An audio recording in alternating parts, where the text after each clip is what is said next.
Thank you so much, everyone, for your patience. I appreciate you joining us this morning. I'm Cassie Sauer.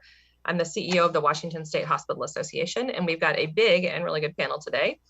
We have Dr. Ettore Palazzo, who's the Chief Medical Officer of Evergreen Health in Kirkland. I want to give a particular thanks to Dr. Palazzo for his early work in the pandemic. As you all recall, Kirkland was the Evergreen Health was the first hospital in the country to spot COVID community spread, and Dr. Palazzo has been incredibly generous throughout the pandemic in sharing their knowledge. They led a webinar, maybe 2 weeks into the pandemic, where they shared all that they had learned, everything they knew, because the information out of China was so scant. And so we really, really appreciate their willingness to help all the hospitals in the state and frankly across the country with understanding what COVID looked like. Dr. Julie Buck is the emergency department physician with Harbor Regional Health and Medical Program, and she's also director, that's in Aberdeen. She's also director of the Grace Harbor EMS and Trauma Care Council. Dr. Tim Dellett is the chief medical officer at the University of Washington at UW Medicine. Also has been a really terrific advisor to WISHA throughout the whole pandemic. Stacy D. Moranville is a nurse and is the director of the Family Birth and Midwifery Center at St. Joseph Medical Center in Tacoma. We have talked several times about our concerns about the impact of COVID on pregnant women and newborns. From Newport Health and Services in Newport, Washington, which is near the Idaho border, a little north of Spokane, we have Teresa Hollinger, who is the Chief Nursing Officer, and Christina Wager, who is the Chief Operating Officer. So a great panel from all the way across the state. So I'll start with some opening comments. First, cases continue to go down in the hospital. We are really pleased about this. We have 1,101 cases this morning compared to 1,122 last week. That's a 2% decline in a week. We are glad about that, really glad they're not going up, but also want to note that the rate of decline has slowed considerably. We were seeing a much steeper decline in prior weeks. And so that's a concern that things may be flattening out at still a really high level. This is still an exceptionally high level of COVID cases in the hospitals. Patients on ventilators remain pretty close to the same. Last week we reported to you that we had 206 patients on ventilators. This week it's 185. As we've said several times, patients on ventilators, many of them do not survive. So this is always a concerning number. And I really want to point out something that I think, I feel like is not getting the attention it deserves, which is that the death rate remains high. We have 15 to 20 deaths a day in Washington State from COVID. And that just strikes, and that's down, actually, that's lower than it was a couple of weeks ago. But that would be as if a medium-sized jet was crashing in SeaTac or Spokane every week, or if a duck boat was crashing every day. And that's just the deaths that are happening in hospitals. There are people with COVID who are dying at home or in long-term care facilities as well.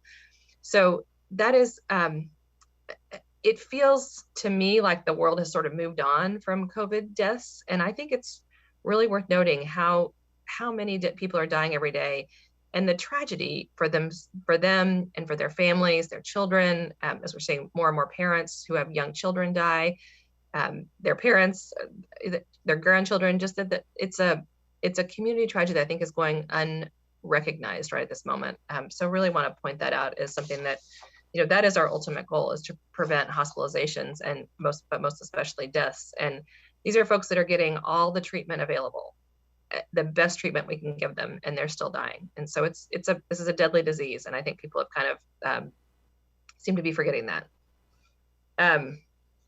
The last thing I want to share is the vaccine compliance rate across the state in hospital workers. So the Hospital Association last week, starting on Monday, we ran a survey of all of our member hospitals, and every hospital in the state belongs to the Washington State Hospital Association. But this survey does not include the military hospitals and the state psychiatric hospitals, since they are members of the Hospital Association, but we didn't include them because they operate in a different realm. So this is the community hospitals. It's the for-profit hospitals, not-for-profit hospitals, small rural hospitals, great big systems, freestanding psychiatric hospitals, children's hospitals. That's who's included. So the really good news is that there's been a significant increase in hospital worker vaccinations in the last couple of months. And so we are today really glad to be reporting that looks like at the moment, we have an 88% vaccination rate statewide. there is variation in that. There are some places that have very high vaccination rates. UW Medicine, for example, is one that does. You can hear from Dr. Dillett about that, and some other places that have much lower vaccination rates. So there's about 12% of hospital staff across the state that are not, obviously not represented in that 88%. And so it's a mix of people. And some of those are partially vaccinated. So they've started their series. In order to be counted in the 88%, you have to be fully vaccinated, which means that by October 19th, you will have had 2 weeks past either your Johnson & Johnson shot or your second shot of Moderna or Pfizer. So some folks are moving down the path and they may be like a week behind in their vaccination rates. We saw that in New York and California, where people got shots late in the time frame and then are now getting caught up. They may have an approved exemption and an accommodation. In some of the accommodations, some folks might want to talk about this too, that hospitals are offering might be things like providing telemedicine services. So if you have a medical exemption from the vaccine and you aren't going to be working face-to-face with patients, you could do telemedicine. There are also people in this group who either have applied for an exemption or have stated they plan to apply for an exemption that either hasn't been reviewed or the exemption has not been received or fully documented. Like you can apply for medical exemption, you have to have a medical provider's endorsement of your exemption, so that they may be waiting for some of the paperwork to come in. They might not have yet provided, they might be fully vaccinated, but not yet provided their verification. So we got quite a few, I think a surprise of this enforcement recently, or the evaluation recently, was hospitals asking staff who they thought were not vaccinated, were they planning to get vaccinated, and the staff saying, oh yeah, I am vaccinated, I thought I turned in my card, or I just hadn't gotten around to it yet. So there are some folks in that group as well that we think are vaccinated but haven't provided it yet. And then finally, people who are choosing not to be vaccinated. So we don't yet know the full impact of how many staff we will lose statewide. We think it's between 2 and 5% of hospital staff will not be able to work on October 19th, or maybe it could be a little bit later, because we're going to, for folks who are partially vaccinated, who gets their shots this week, for example, I think hospitals are likely to put them on leave, not terminate them, and then have them be able to come back to work as soon as they finish their vaccination series. So we probably won't know the full impact of how many hospital staff are leaving because of the vaccine requirement until early November, maybe even mid-November. We do also know, so 2 to 5% is honestly better than many of us had thought might happen, but we also know that there will be services curtailed across the state. Staffing is tight in hospitals, so any loss of staff is a big deal. And there are some places with particularly low vaccination rates that will need to curtail services. There have been considerations of closing down or really limiting outpatient services, that there'll be longer wait times for services. We could see some caps in inpatient admissions. One hospital discussed whether they might need to close their dialysis units, some psychiatric units, et cetera. So I think hospitals are still sorting through what they might reduce or close, and our panelists could address that as well. And then finally, we are very concerned about the impact to the services that support, that's not the right way to describe them, services that also exist that are really important in healthcare. So long-term care services and EMS services in particular. We know that there's a concern about the vaccine compliance in those settings, and that we could end up with long-term care facilities that are unable to accept patients or might not even be able to care for the patients that they have in-house. And also that we could have a lack of EMS services for patients who need to be, for ambulance services that need to take a patient to the hospital, or that need to be transferred to another community.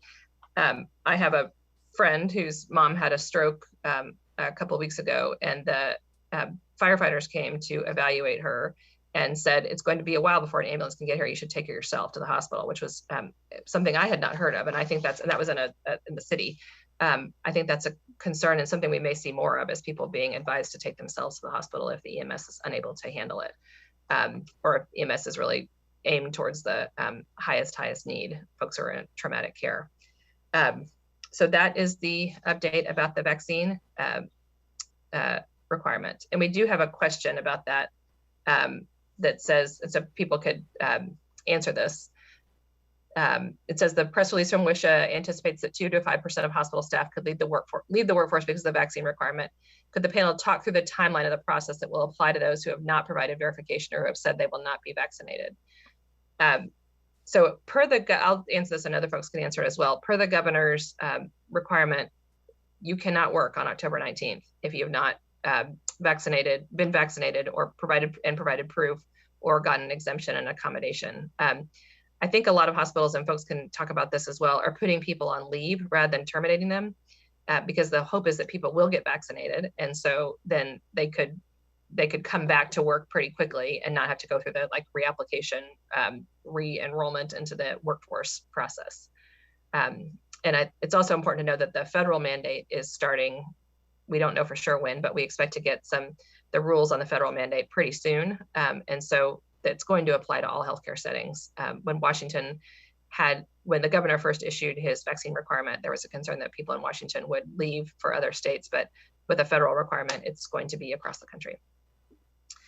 All right, with that, I would like to turn it to our panel. So Dr. Palazzo, why don't we start with you as an early pandemic hero? Thank you, Cassie. Good morning from Evergreen Health, and thank you to our partners in media for allowing us to share our experience here. It has been a remarkable last 19 months, and as Cassie described, Evergreen was, for lack of better terms, on the tip of the spear at the start of this, and it has been a humbling 19 months, seeing the different waves of COVID come, the other challenges. And as described, we've made a lot of progress, I think, with the pandemic, particularly with this most recent fifth wave. But it has been coupled with significant increased acuity outside of COVID that has clearly challenged all the hospitals in the state. One thing I would be remiss in sharing, I am so incredibly proud of the healthcare apparatus in the state here with Washington State Hospital Association's leadership, with our Washington Medical Coordination Center, making sure that no one hospital has ever needed to go into a scenario like Evergreen in the very beginning in a crisis standards of care, which has not been, unfortunately, the case for some of our neighbors in Idaho and parts of Alaska and Montana. And just so incredibly proud of the healthcare systems being able to come together and find ways to get the services to our patients when they need it, whether it's COVID or not. I think, here at Evergreen, we look at what's before us and feel so incredibly strongly that anything we can do to support vaccine will get us to where we need to be as we look towards what will be the next challenge, whether it's COVID or otherwise. And if we're talking about what variants might be coming forward that could challenge us, I think there's clear understanding that getting vaccine and immunity into the community is so important for this. At Evergreen, we are currently 97% of our staff vaccinated. And of the 140 individuals that we're still waiting to hear from, we do know that a certain percentage of them have made the decision to go ahead and move forward with either requesting an exemption or they have started the vaccine process. And to help answer one of those questions that came in, for those individuals that are making a concerted effort to move forward with complying, we will furlough them and make sure that they have a place to be here to work, because we need everyone.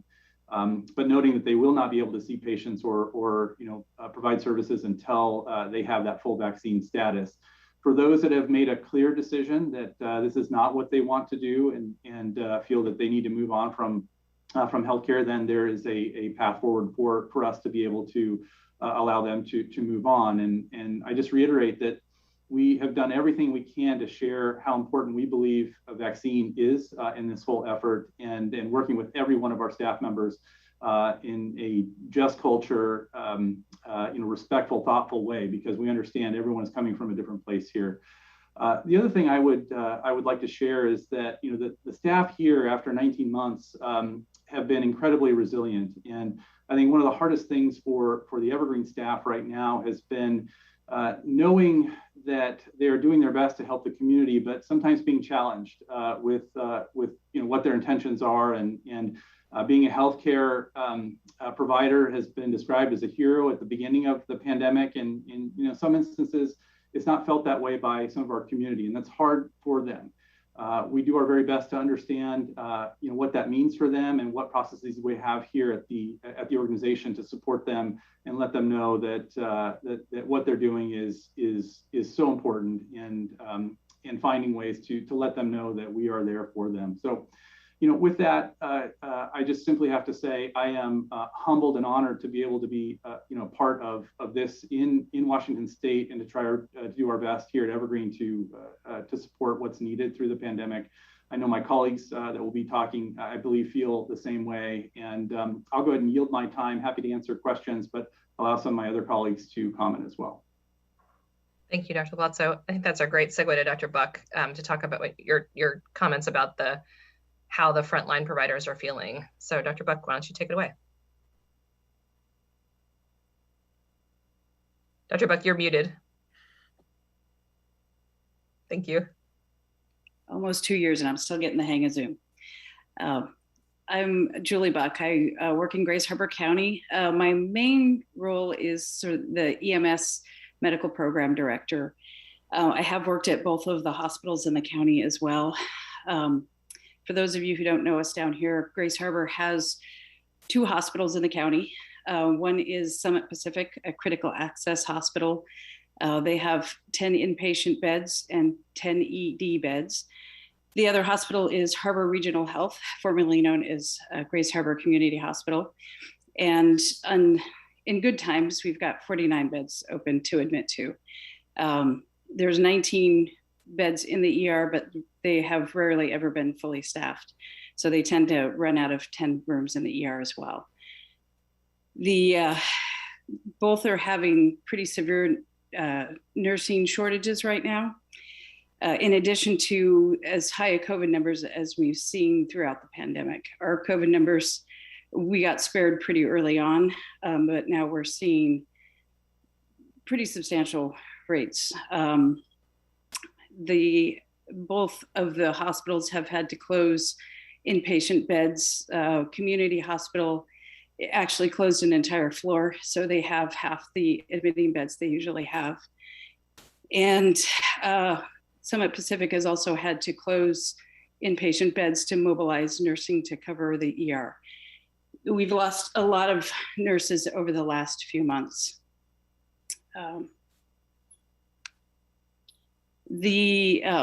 Just to give you a snapshot from last week, some days we have higher volume, some days we have higher acuity, some days we have both.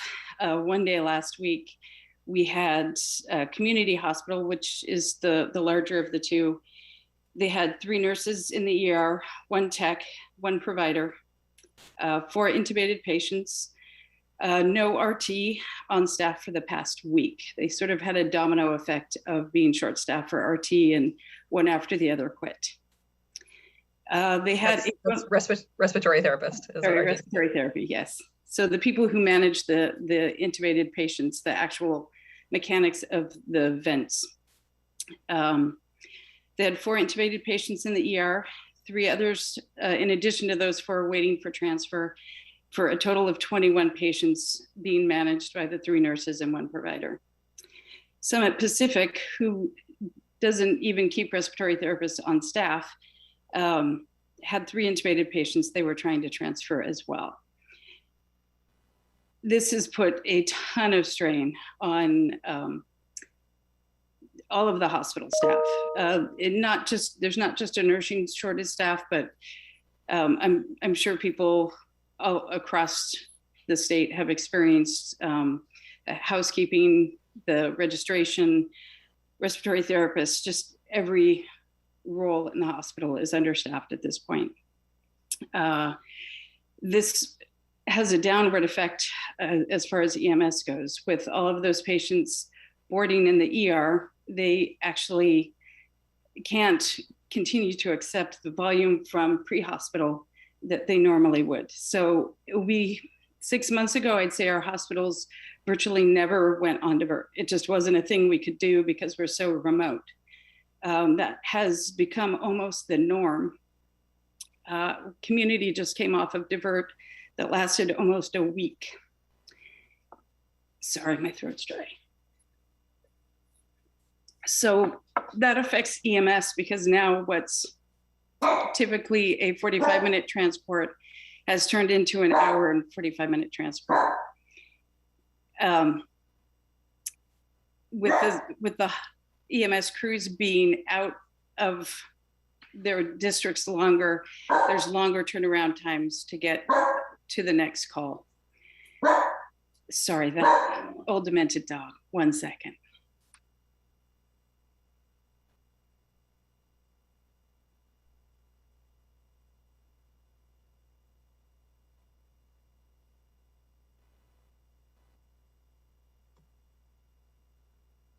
And now you'll probably get to meet the dog as well.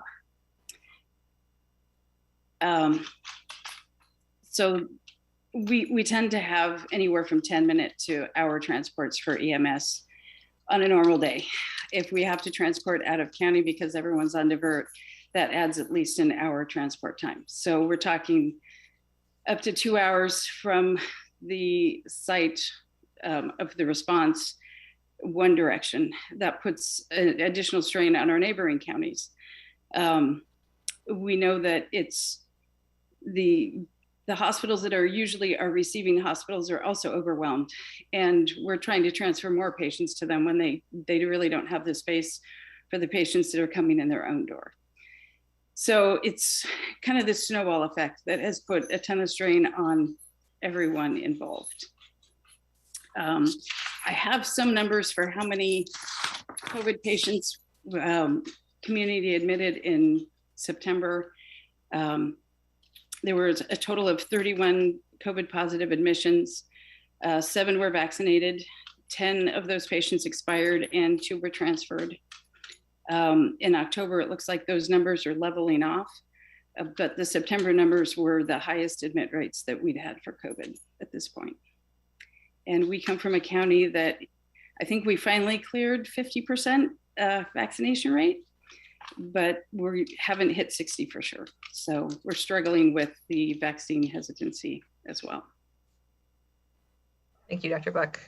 I would assume that it would be very unusual for you all to see 10 deaths from any single cause in a month. Yeah, thank you. I would like to now move to our team from Newport Health and Services. So Teresa and Christina. Hi, everyone. This is Christina Wager from Newport Hospital and Health Services. A little bit about us. So we are located about 40 miles north of Spokane. We are right on the Idaho border. We're a 24-bed critical access hospital, 72-bed residential care facility. We've got 4 ER beds, but we've actually expanded another 4 just because of COVID crisis, so that we have some overflow availability. We also have a rural health clinic in our organization. So, you know, for some good news, I think we're starting now to see the decrease in testing rates and our positive COVID percentage rates. I know that others across the state were seeing that a few weeks ago, but we hadn't. We were still seeing some record numbers over the entire pandemic in the last month. And so we're thankful to be seeing that. I'm also very thankful that the Regen-Cov monoclonal antibody supply has stabilized a little bit, and we're able to get that into our facility pretty easily, thankfully. And we're anxiously awaiting to see what happens with the FDA and their emergency use authorization for the Merck's medication that is hopefully going to come out soon, molnupiravir, which is a pill-based form of antiviral. So I'm very excited for that. Now, not so good news. I think we can reiterate exactly everything that Dr. Buck was talking about. We're still seeing a high census of COVID positive patients. In general, those patients are younger. We definitely, as a matter of fact, today for our COVID census, we have several that are under the age of 50, one under the age of 30. And so it's concerning that we see so many with high acuity.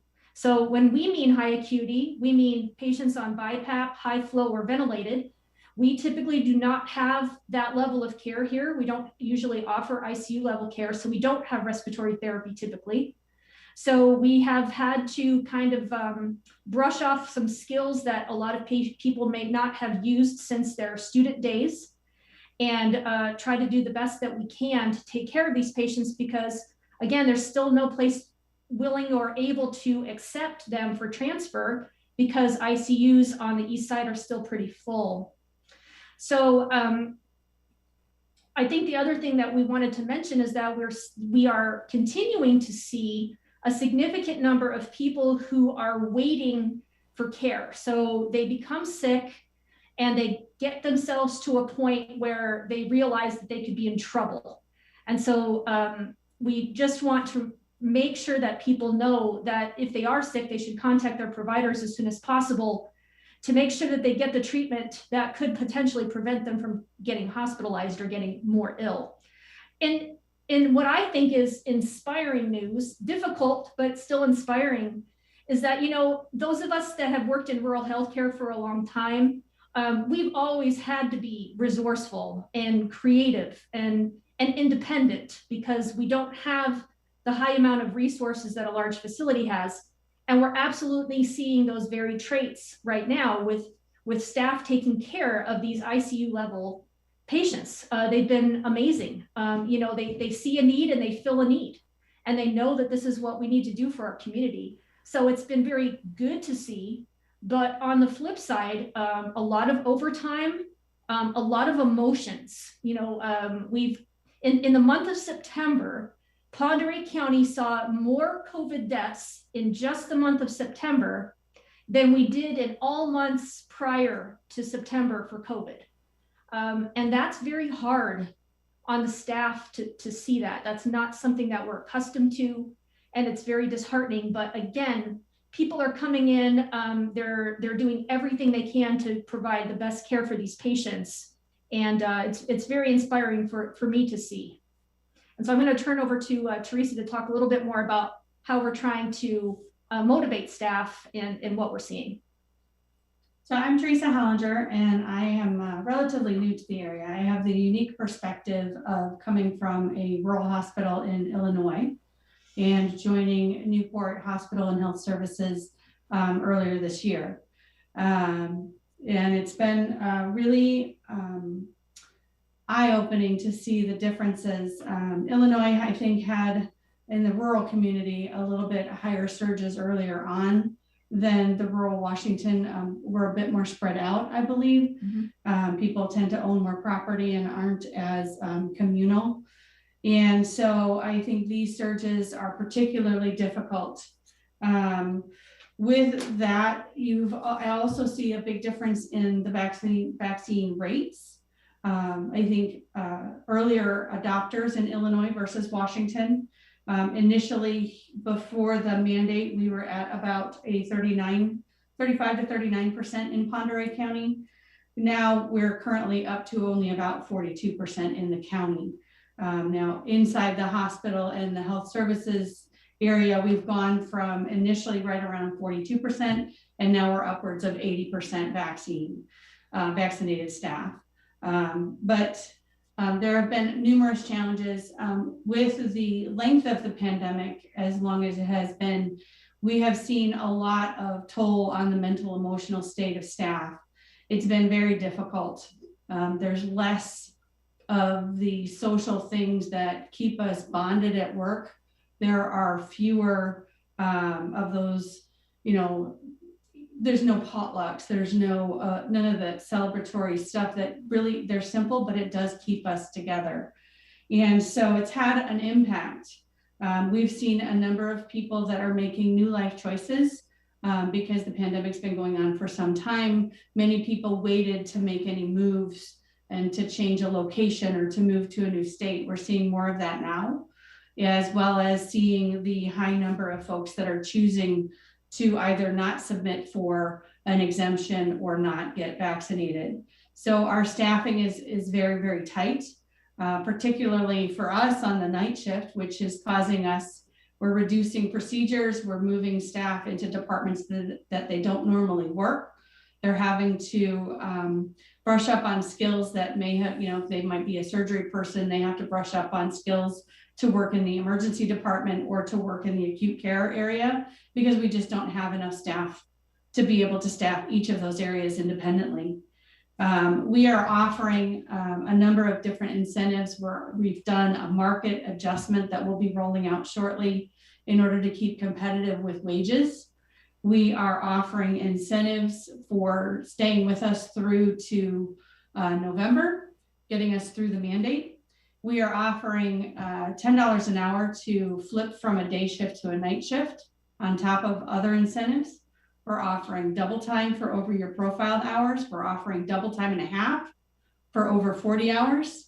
And it's helping, but we are also then providing recognition on the non-monetary side. We're trying to make sure that we're doing some of those things that keep people coming to work. We participated in the Newport Homecoming Dress Days and supported Throwback Thursday and Open Season and some of those other fun things, kind of trying to re-engage that link that keeps us together at work.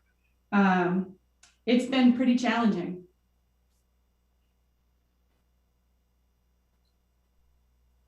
Thank you both for sharing that. I appreciate those, the challenge that you're facing. It sounds like you're doing some really amazing things to try to keep staff there, which the ultimate goal of keeping staff there is to make sure that all your patients can be cared for. I would like to feed from Christina's comments about the age of the patients that you're seeing, that they're going down in age, to turn to Stacy. One of the concerns that we've certainly highlighted a number of times is the impact on pregnant women and their babies. So Stacy, let's hear from you.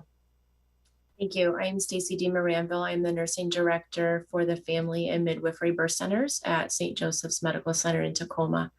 I appreciate everybody continuing to have these open conversations, because it's only through knowledge and education that we can try to get the message out about this vaccine. And yes, we are continuing to see what normally are young, healthy women come in with mild to moderate and even a severe disease case of COVID-19.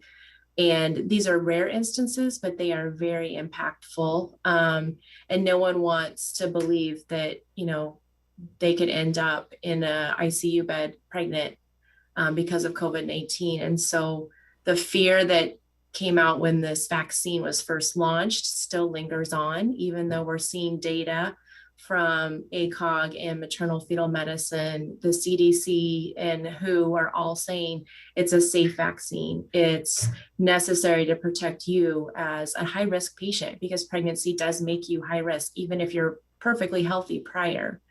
And it's also showing that we're getting some antibody protection for the fetus, and that it is possible with breastfeeding to protect infants who cannot be vaccinated. And so we just continue to push that message that it is safe for all women who are currently pregnant, those who are planning to become pregnant. We are not seeing concerns about fertility currently or in the future. But we do see illness, and we unfortunately do see death. And so trying to just not talk about the negative cases, but that's what we really need to share, that there's an opportunity to prevent this extreme illness, and those that we are seeing in this state are unvaccinated. And I will echo with everybody, we are all in the same staffing challenges. Even as a large tertiary care, part of a network of hospitals, we too are fighting some of those same battles about keeping our staff safe as well. Thank you, Stacy. That's been the circumstances with the pregnant women has been something that's really been, I think, kind of haunting to me. I have 3 kids, and you know, when you're pregnant, you think you want to do everything you possibly can to make sure you and your baby are fine, you know, are happy and healthy at the end. And the thought of dying and leaving behind one of my kids, or both of us, you know, our mom and baby both dying, is just chilling. So, but also very much understand the conundrum that pregnant women have found themselves in early in the pandemic when the data wasn't clear. You know, when I was pregnant, I wouldn't eat deli meat or soft cheese, or, you know, go in a hot bath, like all the things you won't do to make sure your baby's safe. But now the data is there that it really is safe. And so I think it's really, really urge pregnant women to get vaccinated. And let's finish out with Dr. Dillett, who I think can celebrate being having one of the highest vaccination rates in the state. So we'd love to hear about that, how you achieved it, and what you're seeing throughout UW Medicine. Perfect. Thanks, Cassie. And I also really want to thank all of my colleagues who have shared their experiences. And as I listen to that, it just strikes me how interconnected all of our healthcare systems are across this state. And particularly when we look at our rural hospitals, our critical access hospitals, and that's really where we're seeing continued challenge in terms of how do we be able to move patients who require a higher level of care, ICU level of care, that may not be available locally, and find that across our state. And I think Cassie was very appropriate in reminding us all that the pandemic is still here. It's great to see the overall hospitalizations down to 1,100 from over 1,700.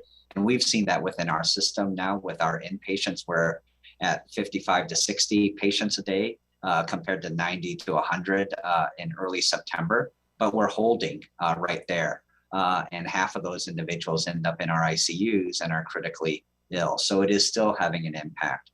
We also worry about the ongoing capacity challenges that all of our hospitals were facing even prior to this last fifth wave, and the staffing challenges that we also are experiencing again across the state. And I worry that even as we come down, hopefully, with our COVID-19 inpatients, we're going to continue to have those capacity constraints. The staffing challenges are going to be long-term here, unfortunately, I think in healthcare, again, within our state and across the country. And in some ways, a new norm as we come out of this. From a vaccination standpoint, we're fortunate. King County is over 80% of those who are eligible have been vaccinated. And if you look at our staff, we're at 98% vaccination. Our medical staff, which are physicians and advanced practice providers, are at 99%. And so we do have very high vaccination rates, but I really look at the vaccination rate across our state, because that's where the impact is going to be in terms of being able to continue to staff those beds and care for those patients across our states, even if we happen to have a little bit higher vaccination rate here. Again, it goes back to that interconnectedness. I also want to touch upon the impact that this pandemic over the last 19 months has had on our staff. Staff, clinicians, they're burned out, they're exhausted. They are absolutely at their wits' end. They have been resilient and they continue to care for our community, but it is increasingly challenging for them. And in fact, we just had a special town hall last week, really to allow voice to some of the feelings that our staff are having, even towards unvaccinated patients or others in our community, and that tension that sometimes arises, recognizing we all have an obligation to care for anyone who needs care within our facilities. But there is that human tension that is there. And we tried to create a forum to allow that understanding, as well as empathy and compassion, and remind all of us why we went into healthcare from the beginning. I would also just say one other comment related to our vaccine efforts. We had roughly 400 individuals apply for exemption. We accepted about a third of those. The positive thing that we did see is that the majority of those for whom their exemption was denied went on to start that vaccine series, which is really terrific. Again, we'll be in the same boat where we may have some individuals who won't be fully vaccinated by the 18th, and then they will go on leave to allow them to complete their vaccine series. But it is encouraging to see those individuals start the process. So overall, again, our vaccination rates, I feel really proud of our staff and their response. But I think for me, it's really looking at where we are across the state because of that interconnectedness. Thank you, Dr. Dillett. All right, there's a bunch of questions about the vaccine statistics, so I'll go through those, and anyone on the panel, please jump in if you'd like to offer any color commentary or your own experience. So 2 to 5% of workers in our state is between about 3,000 and 7,500 hospital workers. So that's the number that we think we could lose. There's not really a question is, do we have a sense of which positions are going to lose the most people? It's quite spread out across the hospital. And in some cases, it's the support services as much as the clinical services. So it could be folks in like accounting or in who are stocking the rooms, or who are keeping the rooms really clean, or working in food services. Does anyone have any particular category of worker that you're concerned about losing, or is it really a mixture all across the board? Cassie, I'll start here from the Evergreen side. The sort of distribution is even amongst the modalities, and so there's not a preponderance of clinical versus non-clinical in our categories. For us, we don't want to lose anyone, and so we feel very strongly that it's significant from wherever it's coming from. But from the Evergreen side, we are not seeing a significant area more affected by potential resignations or refusals for vaccination than others. Anybody else? Christina? Yeah, so from Newport, I would just like to state that just because of where we are, we're definitely going to see a higher percentage than 2 to 5%. We're looking at probably losing about 10% of our staff, which is extremely significant. Mostly it's spread out between all different departments, but our largest concern is our physical therapy department.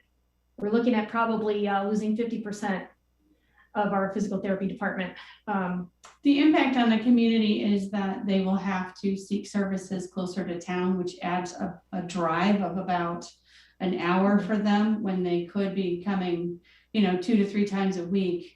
We're going to have to reduce to 1 time a week or something that's a little bit more manageable so that we can see at least some of those patients, and then they'll have to be able to pick up that drive to town in order to find services. Thank you. So I think Christina and Teresa just illustrated another question, which is which areas of the state are likely to see a bigger proportion. So the 2 to 5%, I want to reemphasize, is a statewide number. There are some places that are going to have less and some places that are going to have more. And the places that seem to have the likeliest, biggest impact is rural Eastern Washington, from what we've seen so far. There's a couple of questions about, can we share the specific details, like which hospitals or services are which hospitals are curtailing services, and are we going to release hospital specific numbers? We are not yet ready to do that. A number of hospitals are still figuring out what they're going to have to curtail. You just heard a good example from Christina and Teresa. If other folks want to share what you might be curtailing, we'd be happy to hear that. But people are still sorting through so much data on this, including, as Dr. Dillett described, the exemptions. And so I think we may get to a point where we're able to do that, but not yet. But your local hospitals may be willing to share that information. Okay, let me keep going through this. Cassie, I might just add while you're looking there that, many of our healthcare systems over the past couple of months have already had to pull back certain services, particularly Yes. non-urgent surgeries that required hospitalization, as an example, just because of the capacity constraints as well. And it just, again, highlights that we focus on the care that the patients with COVID-19 require, but this is really impacting all care within our organizations. So it is really having a significant impact on our communities. Yes, thank you, Dr. Dillett, for that reminder that folks who need, and I want to be sure, we always want to remind people that non-urgent does not mean not serious. It can be heart valve replacement, joint replacement. We talked about colostomy reversals. It can be early cancer surgeries. All those kinds of things are being delayed. And especially for folks who don't have a clear discharge plan, they don't have a home to go to with someone to care for them, because we need to move people out of the hospital as soon as they're done. Will the staff on leave be paid while they're on leave, while they're completing their vaccines? Each of you can share what you're planning to do, but they can certainly use the leave they've accumulated, like their vacation time, but I don't know how many hospitals are actually going to pay them for not working while they're waiting to be vaccinated. Anybody paying their staff outside of the leave that they've earned? No, I think there's been lots of notice about how long this is going to be. Christina and Teresa, how many employees do you currently have in your PT department? I think we have, probably around 15. That's a combination of course, this is rehabilitation services. So it's a combination of physical therapy, occupational therapy, speech therapy, and of course, a combination of aides, assistants, and therapists. And registration for and registration staff. Yeah. Thank you. It's a pretty comprehensive department. Thank you. I think I've answered, several people asked similar questions in the chat about the vaccine requirement. If you didn't feel like I answered your question sufficiently, I think we did, but if you didn't, please either put it back in the chat or just speak up, that's fine. I'm going to move on to some other questions and topics. And actually, I realized I forgot to say something in my opening remarks, which is that we are really excited about the vaccines for 5 to 11-year-olds. We are hoping this is a Halloween treat. I have a kid in this group.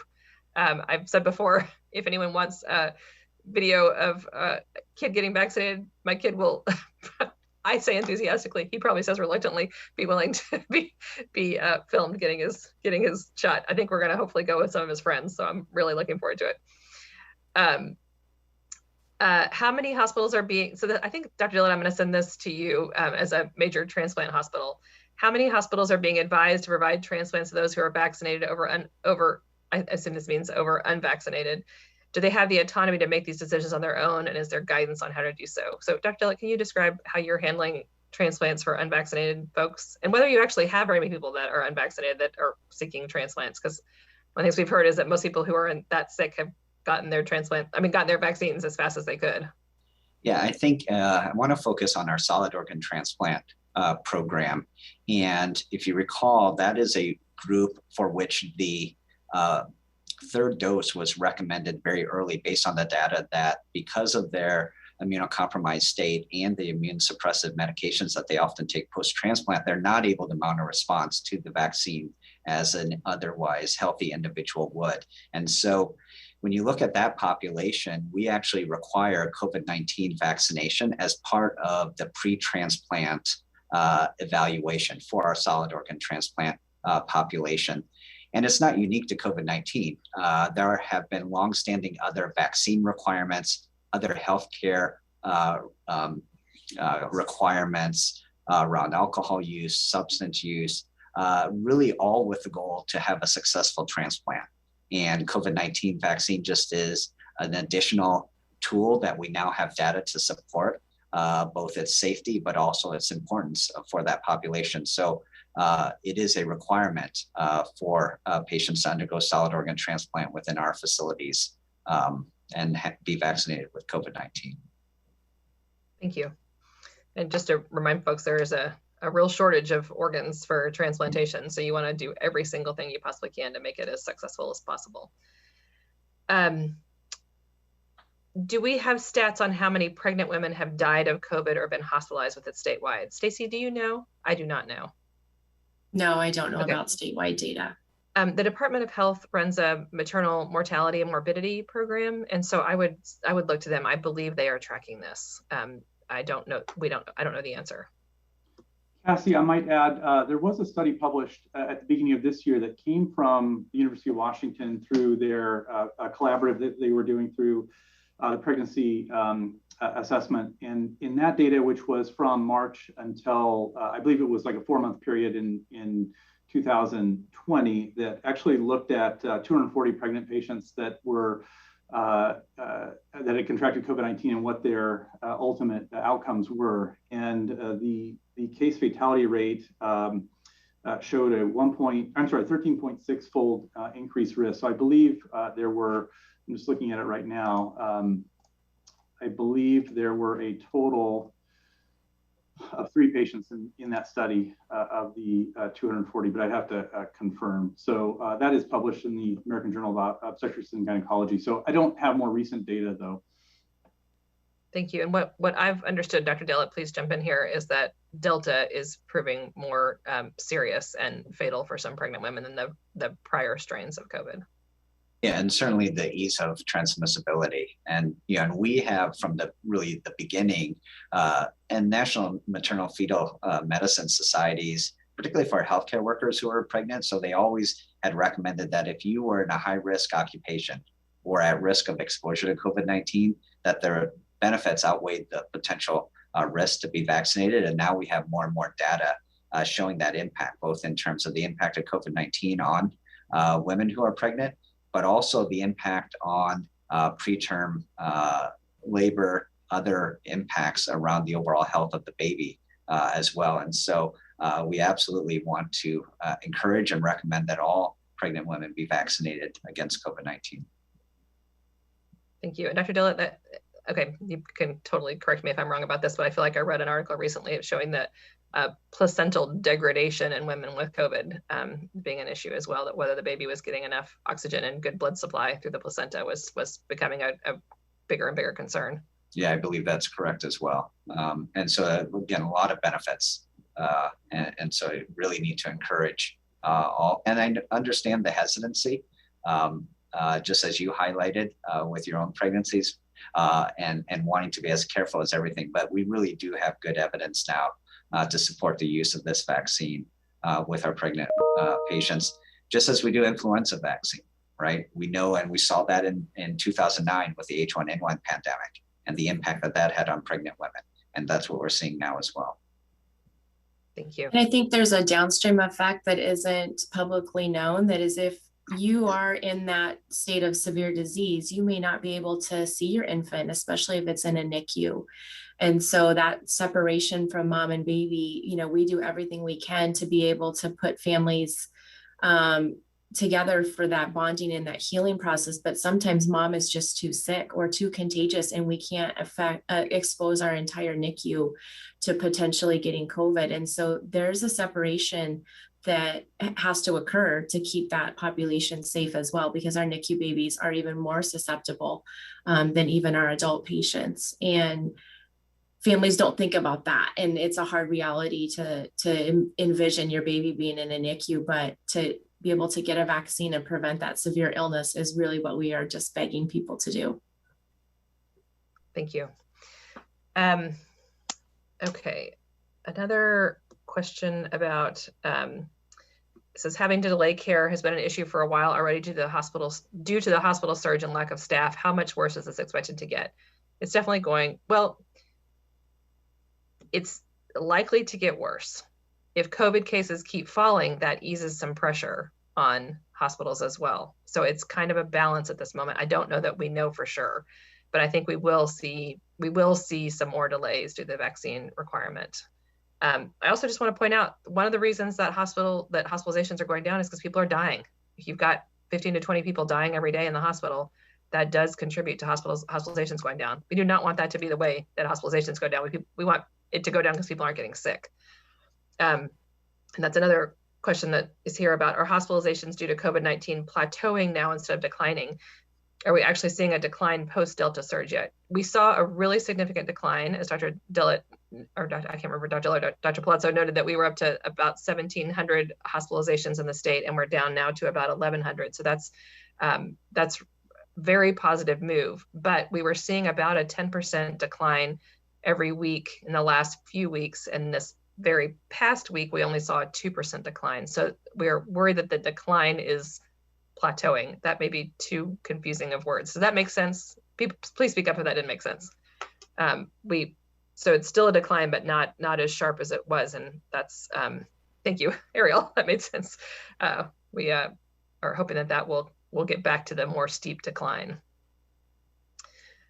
Dr. Buck, how concerned are you that come October 18th, the staffing situation at the community hospital will become even more severe?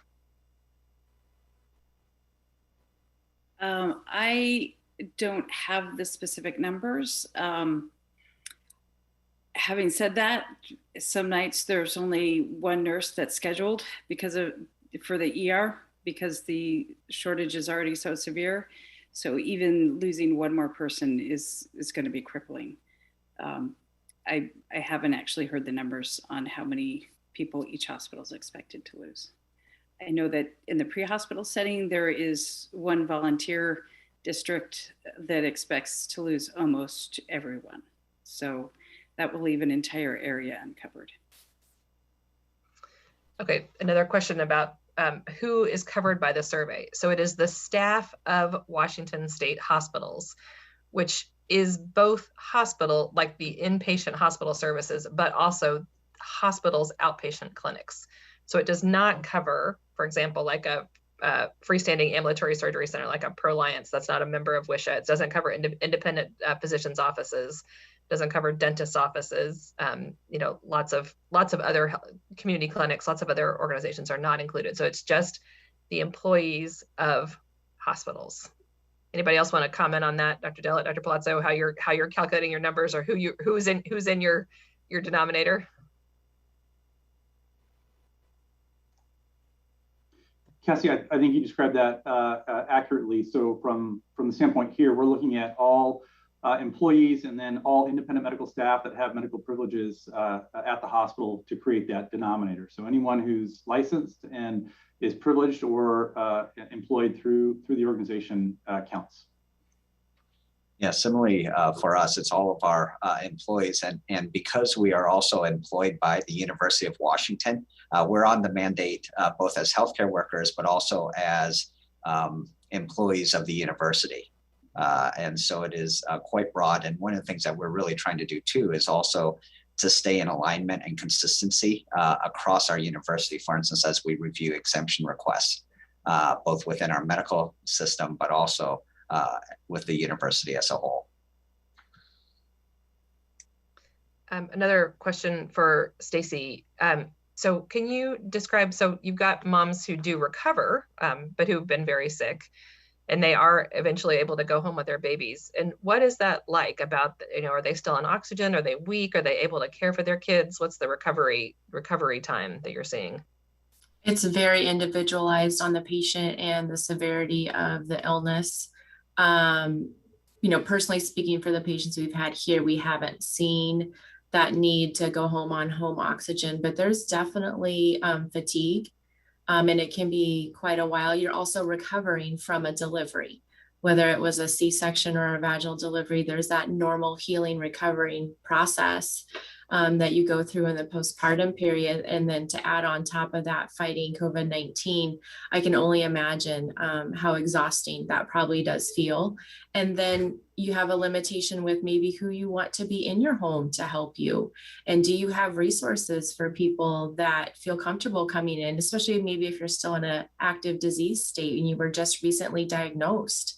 It's just a layer of complexity that gets added into what should be a normal, happy time of adding to your family. And it's just challenging. Thank you. It just made me feel so tired thinking about having newborns at home and how exhausting that is when I was healthy and in good shape. All right, well, I think that we're through all of our questions. Thank you all very much for joining us. Again, really hope people will continue to get vaccinated. That is our key strategy for getting out of this pandemic. Really looking forward to hopefully a Halloween gift of being able to get those 5 to 11-year-olds started on the vaccine. It is going to be a different vaccine. As far as we know so far, it's going to be a different vaccine, like a different concentration of the vaccine. And so it's not going to be just taking the adult vials that we have and using them for the 5 to 11-year-olds. I think it's going to be a separate shipment. So there's a lot of work the state's doing right now to be planning for that. And I'm looking forward to being there hopefully on the first day. All right, thanks a lot. Take care. We'll see you next week. Bye.